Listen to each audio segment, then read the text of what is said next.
नमस्कार दोस्तों, आप सभी का बहुत बहुत स्वागत है आपके और हमारे YouTube channel business education point पर। यदि अभी तक आपने हमारे चैनल को सब्सक्राइब नहीं किया है तो जल्दी जल्दी आप हमारे चैनल को सब्सक्राइब करें ताकि आपको समय समय पर हमारी नोटिफिकेशन मिलती रहे। एवं यदि अभी तक आपने हमारे साइंस एवं टेक्नोलॉजी के नोट्स जो कि अभी अभी आए हैं उन्हें प्राप्त नहीं किया है तो उन्हें भी आप डिस्क्रिप्शन बॉक्स में जाकर इंस्टामोजो के लिंक से प्राप्त कर सकते हैं। एवं 11 अप्रैल को आयोजित होने वाली प्रारंभिक परीक्षा की टेस्ट सीरीज भी आप ज्वाइन कर सकते हैं। एवं कुछ समय में उससे संबंधित महत्वपूर्ण नोट्स भी आने वाले हैं। एवं साथ ही साथ यदि अभी तक आपने हमारी टेस्ट सीरीज एवं मुख्य परीक्षा के नोट्स प्राप्त नहीं किए हैं तो उन्हें भी आप डिस्क्रिप्शन बॉक्स में जाकर इंस्टामोजो के लिंक से बहुत ही किफायती दामों प्राप्त कर सकते हैं। आज का जो हमारा वीडियो है वह हमें प्रारंभिक परीक्षा को ध्यान में रखकर एवं अन्य सभी कॉम्पिटिशन एग्जामों को ध्यान में रखकर बनाया है। तो चलिए चलते हैं आज की हमारी वीडियो पर। आज का हमारा पहला प्रश्न है, राष्ट्रीय सांख्यिकी दिवस किस तिथि को मनाया जाता है? ए 12 जनवरी, बी 18 फरवरी, सी 23 अप्रैल, डी 29 जून। तो इसका राइट आंसर है डी 29 जून। राष्ट्रीय सांख्यिकी दिवस 29 जून को मनाया जाता है।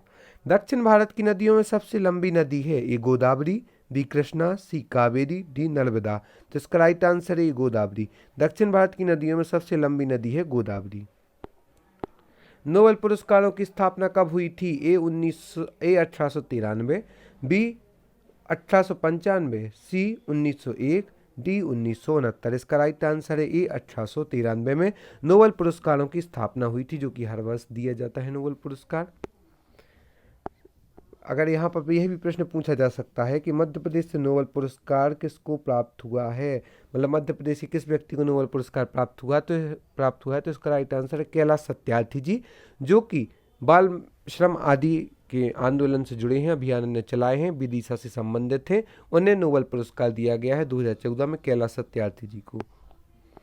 विश्व का सबसे बड़ा बौद्ध मंदिर किस देश में है? ए भारत, बी चीन, सी इंडोनेशिया, डी श्रीलंका। तो इसका राइट आंसर है सी इंडोनेशिया। विश्व का सबसे बड़ा बौद्ध मंदिर इंडोनेशिया देश में है। मानव शरीर के किस अंग में यूरिया का निर्माण होता है? ए अग्नाशय, बी यकृत, सी आमाशय, डी छोटी आंत। तो इसका राइट आंसर है बी यकृत। मानव शरीर के यकृत अंग में यूरिया का निर्माण होता है। अरुंधति राय को बुकर पुरस्कार कब मिला था? ए 1995, बी 1997, सी 1999, डी 2001। तो इसका राइट आंसर है बी 1997। अरुंधति राय को बुकर पुरस्कार 1997 में मिला था। किरण बेदी 1972 में भारत की पहली आईपीएस बनी थी। उन्हें कब रेमन मैग्सेसे पुरस्कार मिला था? ए 1994, बी 1990, सी 2000, डी 2003। तो इसका राइट आंसर है ए 1994। किरण बेदी 1972 में भारत की पहली आईपीएस अधिकारी बनी थी। उन्हें 1994 में रमन मैग्सेसे पुरस्कार से सम्मानित किया गया था। फिर उसके पश्चात उन्हें अभी वर्तमान स्थिति में पांडिचेरी का उपराज्यपाल बनाया गया था एवं अभी राजनीति में भी सक्रिय हैं। वर्नाकुलर प्रेस एक्ट को किसने समाप्त किया था? ए लॉर्ड रिपन ने, बी लॉर्ड रिटन ने, सी लॉर्ड कैनिंग ने, डी लॉर्ड डलहौजी ने। इसका राइट आंसर है ए लॉर्ड रिपन ने वर्नाकुलर प्रेस एक्ट को समाप्त किया था। माई म्यूजिक माई लाइफ किसकी कृति है? ए जवाहरलाल नेहरू, बी डॉक्टर राजेंद्र प्रसाद, सी एपीजे अब्दुल कलाम, डी पंडित रविशंकर। इसका right answer D Pandit Ravishankar जी की कृति है माई म्यूजिक माई लाइफ। कितने पाकिस्तान उपन्यास के लेखक कौन है? ए फहीम, बी मुख्तार आलम, सी कमलेश्वर, डी रमेश यादव। इसका राइट आंसर है सी कमलेश्वर, जो कि कितने पाकिस्तान उपन्यास के लेखक हैं। भारत के किस राज्य में जनसंख्या घनत्व सर्वाधिक है? ए पश्चिम बंगाल, बी केरल, सी बिहार, डी महाराष्ट्र। इसका राइट आंसर सी बिहार में जनसंख्या घनत्व सर्वाधिक मात्रा में है। वर्नाक्यूलर एक्ट को किन के द्वारा पारित किया गया था? A Lord Ripon, B Lord Lytton, C Lord Canning, D Lord Dalhousie. तो इसका राइट आंसर है बी लॉर्ड रिटन के द्वारा वर्नाक्यूलर एक्ट को पारित किया गया था। योजना आयोग की स्थापना कब की गई थी? ए 1948 ईस्वी, बी 1949 ईस्वी, सी 1950 ईस्वी, डी 1952 ईस्वी। इसका राइट आंसर है सी 1950 ईस्वी को योजना आयोग की स्थापना की गई थी। भारतीय जीवन बीमा निगम LIG की स्थापना किस दिन हुई थी? ए 1 जुलाई 1955, बी 1 सितंबर 1955, सी 1 जुलाई 1956, डी 1 सितंबर 1956। तो इसका राइट आंसर है डी 1 सितंबर 1956 को भारतीय जीवन बीमा निगम LIG की स्थापना हुई थी 1 सितंबर 1956 के दिन। यहाँ पर हम आपको पुनः एक बार जानकारी दे दें कि आप हमें यूट्यूब पर, टेलीग्राम पर, फेसबुक पर, इंस्टाग्राम पर ही फॉलो कर सकते हैं एवं टेलीग्राम पर आप हमें फॉलो करके हमारी निःशुल्क PDF भी प्राप्त कर सकते हैं। साथ ही साथ आप डिस्क्रिप्शन बॉक्स में जाकर इंस्टा मौजू के लिंक से हमारी प्रारंभिक परीक्षा की टेस्ट सीरीज जो कि फुल FLT है, जिसमें 50 टेस्ट आपको प्राप्त होंगे, जिससे आपके पास 5000 प्रश्नों का समावेश हो जाएगा। साथ ही साथ आप मुख्य परीक्षा के अलग अलग सब्जेक्ट की नोट्स भी प्राप्त कर सकते हैं, जिससे वो जो कि टॉपर्स के द्वारा बनाए गए हैं बहुत ही किफ़ायती दामों में उपलब्ध हैं। आय का वितरण मापा जाता है फिलिप्स वक्र द्वारा, लॉरेंज वक्र द्वारा, लेफर वक्र द्वारा, कुजनेट वक्र द्वारा। तो इसका राइट आंसर है लॉरेंज वक्र द्वारा आय का वितरण मापा जाता है। भारत के किस शहर में सबसे बड़ा प्राणी उद्यान है? दिल्ली, बी मुंबई, सी बेंगलोर, डी कोलकाता। इसका राइट आंसर डी कोलकाता में प्राणी उद्यान है। सबसे बड़ा प्राणी उद्यान कोलकाता में है।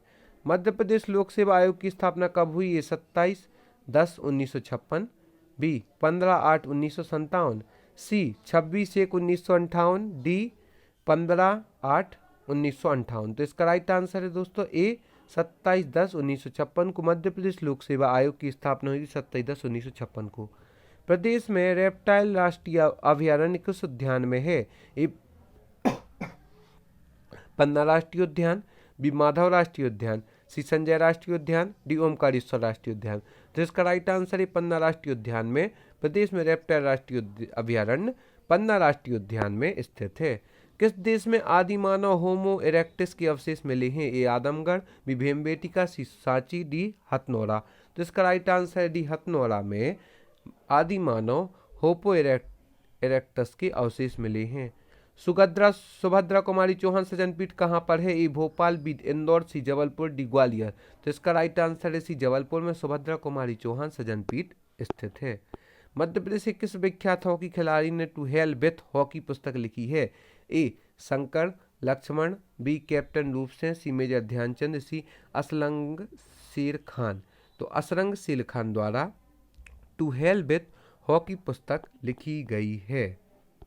इसी के साथ ही हम जो अपने अगले प्रश्नों को देखते हैं वह हमारे अगले प्रश्न है कोडाई कनाल हिल स्टेशन किस राज्य में स्थित है? ए राजस्थान, बी आंध्र प्रदेश, सी तमिलनाडु, डी कर्नाटक। तो इसका राइट आंसर है सी तमिलनाडु में कोडाई कनाल हिल स्टेशन स्थित है तमिलनाडु में। निम्नलिखित राज्यों में से कौन सा राज्य तीन तरफ से बांग्लादेश से घिरा है? ए मिजोरम, बी मेघालय, सी पश्चिम बंगाल, डी त्रिपुरा। तो इसका राइट आंसर है डी त्रिपुरा। त्रिपुरा एक ऐसा राज्य जो तीनों तरफ से बांग्लादेश देश से घिरा हुआ है। भारत का कौन सा भू आकृतिक विभाग प्राचीनतम है? ए उत्तरी पर्वतीय प्रदेश, बी गंगा ब्रह्मपुत्र का मैदान, सी प्रायद्वीपीय पठार, सी समुद्र तटीय मैदान। तो इसका राइट आंसर है सी प्रायद्वीपीय पठार। भारत का कौन सा भू आकृतिक विभाग प्राचीनतम है? प्रायद्वीपीय पठार। भारत के सुदूर पूर्व में कौन सा देश भारत के सर्वाधिक लंबी अंतर्राष्ट्रीय सीमा बनाता है? चीन, म्यांमार, थाईलैंड, वियतनाम। तो इसका राइट आंसर है भी म्यांमार, जो कि भारत के सुदूर पूर्व में भारत के साथ सर्वाधिक लंबी अंतर्राष्ट्रीय सीमा बनाता है, तो वह देश है म्यांमार।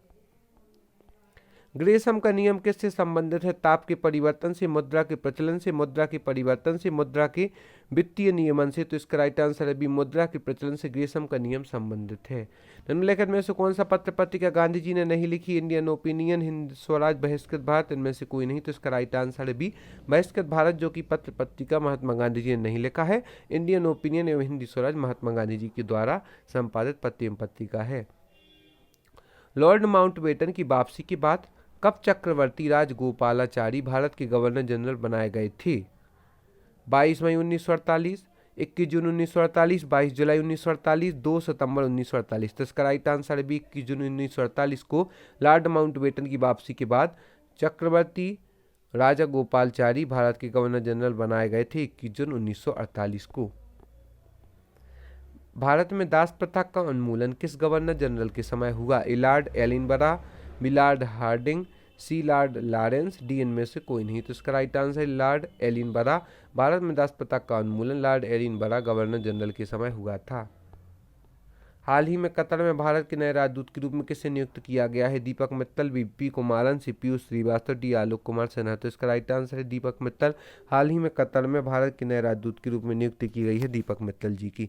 आप सभी का बहुत बहुत धन्यवाद हमारे इस यूट्यूब वीडियो को देखने के लिए। हम आशा करते हैं आगे भी आप हमारे साथ यूं ही जुड़े रहेंगे और जल्दी जल्दी आप हमारे नोट्स परचेस करें, टेस्ट सीरीज भी ज्वाइन कर सकते हैं। धन्यवाद।